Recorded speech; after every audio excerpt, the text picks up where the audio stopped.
from the state of Wisconsin, the great state hosting this big party. Also the member of the Senate Committee on Homeland Security and Governmental Affairs, Senator Ron Johnson. Welcome in. Great to have you here on set with us today. Welcome to Milwaukee in Wisconsin. It's my first time here in Milwaukee, and what a great town and what a great party you're hosting, especially last night, the VIP treatment to Donald Trump. First time we saw him. It was fun to watch. The people in this arena love him. And particularly after what happened Saturday, they're so appreciative that he's here. It could have gone another way. It was, just an inch or so. And it's a fascinating story that your name now has been forever connected to as well, because he was turning his head and talking about statistics. Can you just share it? I'd like you to tell it to our viewers first person.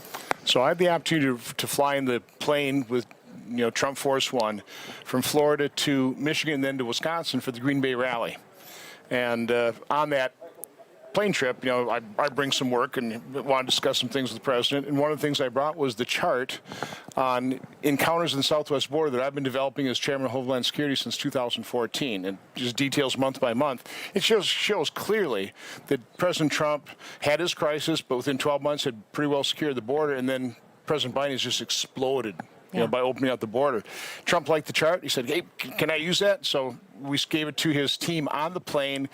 They worked on it on the plane, changed a few of the titles and stuff. He used it that day. He's been using it ever since, and he obviously was using it at the rally, and he's literally crediting the fact that he looked at that chart, which he normally doesn't do. Again, God works in mysterious ways. Yes, and his plan's better than our plan.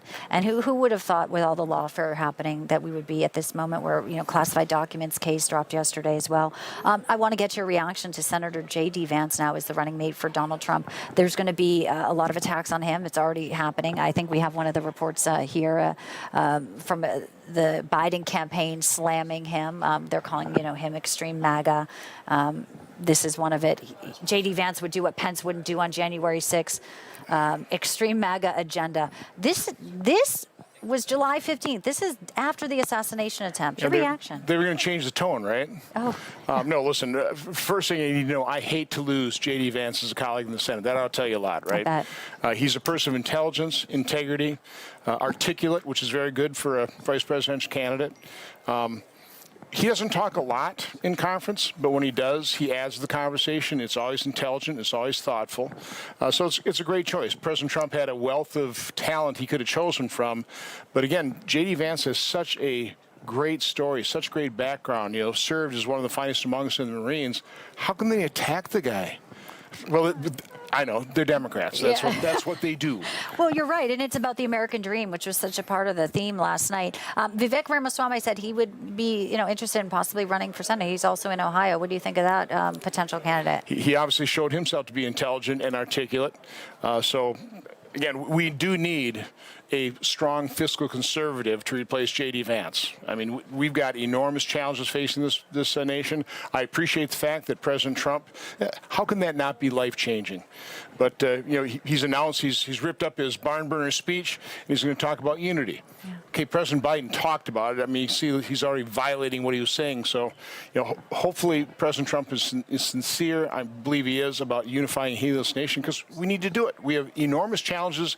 It'd be a whole lot easier if we were trying to do this with, Americans in good faith, people love this country, solving these problems. You hit on something that I wanted to end with, and tonight's theme is Make America Safe Again. Our wide open border policies, with Joe Biden dismantling some of the policies that were working day one. Mayorkas continuing to hold that position. Now he'll go for a review. But Senator, ISIS people being picked up from Tajikistan, Chinese nationals, the threats that are within us. I mean, even if you shut the border down now, my fear is for the next generation. These are systematic issues. These people don't just go away. They've hidden. So the Democrats' open border policies, it's more than just President Biden. The Democrats want an open border. They caused this problem. Obviously, Trump had enough authority to close the border.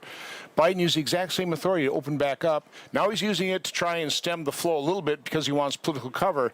But again, Democrats want an open border. This didn't just happen. It's not a problem they're dealing with. They caused this problem. People need to understand that if Biden's their actual nominee, he'll keep it open, but anybody who replaces him do the same thing, and it's obviously a danger. We're going to be dealing with the ramifications of this for years, if not decades to come.